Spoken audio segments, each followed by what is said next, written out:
ഞാൻ രോഹനെ വിമർശിക്കുമ്പോൾ മാത്രമേ രോഹൻ കേൾക്കൂ, നല്ലത് പറഞ്ഞാൽ കേൾക്കത്തില്ല. അങ്ങനെ വലിയ കുഴപ്പമുണ്ടോ നമ്മുടെ സമൂഹത്തിന്? ഇപ്പം ഞാൻ കമ്മ്യൂണിസ്റ്റ് പാർട്ടിയെ വിമർശിക്കുമ്പോൾ കമ്മ്യൂണിസ്റ്റ് ഗ്രൂപ്പിലേക്ക് ഇത് ഷെയർ ചെയ്ത് കൊടുക്കും. അപ്പോൾ അവരുടെ എല്ലാ വാട്സപ്പ് ഗ്രൂപ്പുകളിലും എൻ്റെ വിമർശനം ചെല്ലും. അവർ കൂട്ടത്തോടെ വന്ന് എന്നെ തെറി വിളിക്കും. ഞാൻ അതേസമയം BJP വിമർശിക്കുന്നത് കമ്മ്യൂണിസ്റ്റുകാർ അറിയത്തില്ല. അന്നേരം അവർ നാളെ വന്നിട്ട് പറയും നീ എന്താ BJP വിമർശിക്കാത്തതെന്ന് ചോദിക്കും. അതേപോലെ കാരണം അപ്പോൾ അന്നേരം തെറിയാ എവിടെ പോകുന്നത്? അന്നേരം BJPയുടെ ആൾക്കാരുടെ ലിങ്കിലേക്കാണ് ഇത് പോകുന്നത്.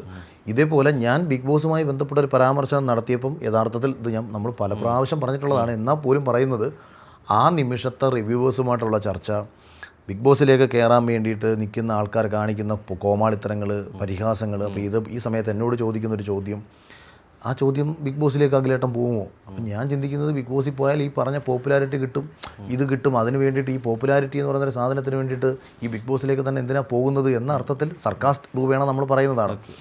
അത് കഴിഞ്ഞതിന് ശേഷം തന്നെ ഞാൻ ആ ബിഗ് ബോസിൽ പോകുന്നതിന് മുന്നേ, എന്തിന് ബിഗ് ബോസിൻ്റെ ഓഡിഷൻ അറ്റൻഡ് ചെയ്യുന്നതിന് മുന്നേ ഞാൻ പറയുന്നുണ്ട് ഇത്രയും നാൾ ഞാൻ പോകണ്ട എന്ന് വിചാരിച്ചിരുന്നൊരു ഷോയാണ്, ഇനി ഞാൻ പോകും എന്ന് തന്നെ ഞാൻ പറയുന്നുണ്ട്.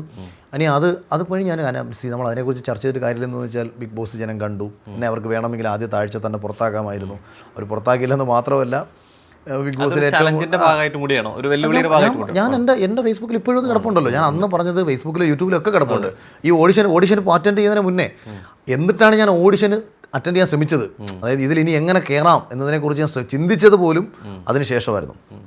അത് കഴിഞ്ഞ് ഇപ്പോൾ കഴിഞ്ഞ വർഷവും ഷോ അല്ല എൻ്റെ പ്രശ്നം. എൻ്റെ ഷോ ഏറ്റവും നന്നായി വരണം. ബിഗ് ബോസ് ഏറ്റവും ക്വാളിറ്റിയോടുകൂടി വരുമ്പോൾ മാത്രമേ അഖിൽമാരാർക്ക് ക്വാളിറ്റി ഉള്ളൂ.